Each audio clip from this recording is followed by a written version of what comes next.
Ahora vamos a compartir algo de lo que ya hablamos, lo que viene sucediendo con la altura del río, el alerta que ya está presente en distintas localidades de la República Argentina. No está excluido, por supuesto, en este caso el puerto de la ciudad de Paraná, el puerto de la ciudad de Santa Fe en cuanto a la medición de la altura. Las precipitaciones en el norte de la Argentina han traído consecuencias. Ya hay alertas por parte de organismos binacionales como Yacyretá y por eso vamos a saber un poco más de lo que viene sucediendo. ¿Qué pasa con la altura del río?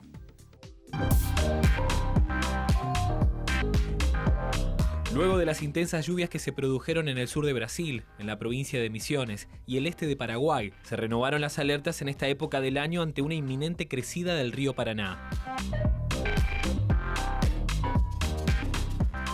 Como sucedió en los últimos 2 años, la cuenca del río comenzó a repuntar, luego del acumulado de precipitaciones, que va entre los 100 y los 150 milímetros. Ante esta situación, la entidad binacional Yacyretá advirtió que de cumplirse las precipitaciones pronosticadas, la altura podría acercarse o incluso superar los niveles en Corrientes. Además, la entidad adelantó que comenzará a liberar el excedente de agua de la hidroeléctrica. Esto puso en alerta a las autoridades de la zona para velar por las familias de al menos 3 parajes que rodean al lugar. Hasta el momento no hay pronósticos de pico de crecida en Paraná y Santa Fe, pero las autoridades comenzaron a intensificar los monitoreos.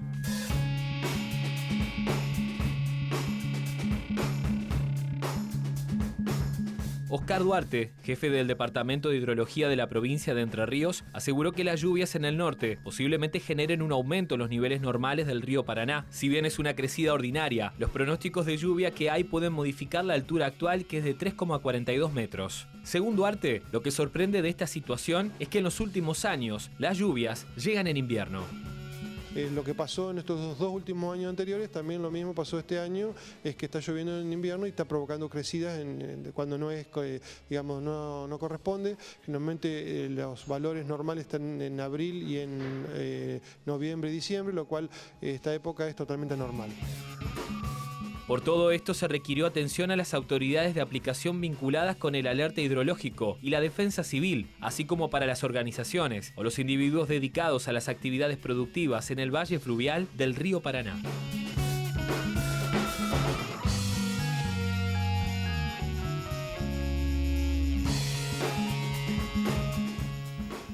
Una crecida de valores ordinarios es lo que señalan al menos los especialistas en esta zona del país. Pero claro, ante las lluvias en Brasil, en Paraguay y también más al norte, en la zona de Corrientes, hace que este gran caudal de agua obligue a aquellos encargados de este organismo binacional, de la represa Yacyretá, a tener que abrir las compuertas y liberar el flujo de agua, lo que genera, en principio en las localidades más cercanas, serios inconvenientes, sobre todo en las familias que se encuentran en la zona ribereña. Pero claro, las consecuencias, si se suman más precipitaciones, es que la altura del río comience a modificarse, sobre todo en todo el recorrido del Paraná y también del río Uruguay. Así es, porque cabe destacar en este sentido, Damián, que las lluvias caídas ya son las más importantes de los últimos 18 años. Este no es un dato menor y lo que se busca en estos casos es dar tranquilidad a la comunidad, ¿no? Porque lo que se está haciendo tanto desde Paraná como también desde Santa Fe es monitorear el minuto a minuto de este alerta que sí, que ya está vigente, pero que van a informar, ¿no es cierto?, a la comunidad en caso de que sea necesaria la evacuación de las viviendas, ¿no?, de la zona. No sé si recuerdan que hace unos días estuvimos presentando un informe sobre el cambio climático.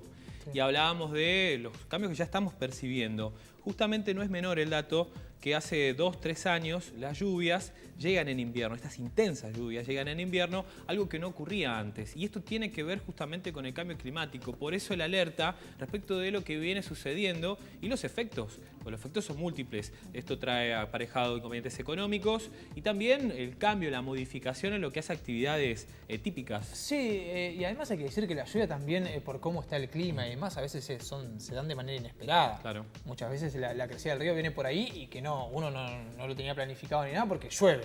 A veces pasa que llueve y llueve mucho y ahí tenemos meses de sequía también. Lo que pasa en cuanto a la pesca, hay que decir que se complica bastante también. Dicen los entendidos en la materia que cuando crece mucho el río no salen. Bueno. Tienen más espacio. ¿Qué pasa? Cuando baja es más fácil de encontrarlo también. Bueno, y en este caso vos me preguntabas, Damián, hoy qué pasaba con la situación del río Uruguay. Claro. En este caso, la localidad más afectada es el Soberbio, que pertenece en Misiones, ¿no?, al departamento guaraní, donde hay 30 familias evacuadas ya. Y bueno, la alerta no también en nuestra costa del río Uruguay. Hablamos de las localidades como Concepción del Uruguay, Concordia, Gualeguaychú, que ya sufrieron las consecuencias este verano, recordemos sin ir más lejos, de la creciente del río Uruguay. Se paraliza la actividad en estas zonas, que muchos de ellos se utilizan como principal recurso desde diferentes ámbitos, el río nada más y nada menos. Por eso, hasta el momento, los valores en estos puertos responden a medidas ordinarias, nada que para preocuparse, aunque ya las autoridades están alertadas sobre lo que podría llegar a suceder si estas intensas precipitaciones continúan en el norte del país y también llegan por estos lados de la República Argentina.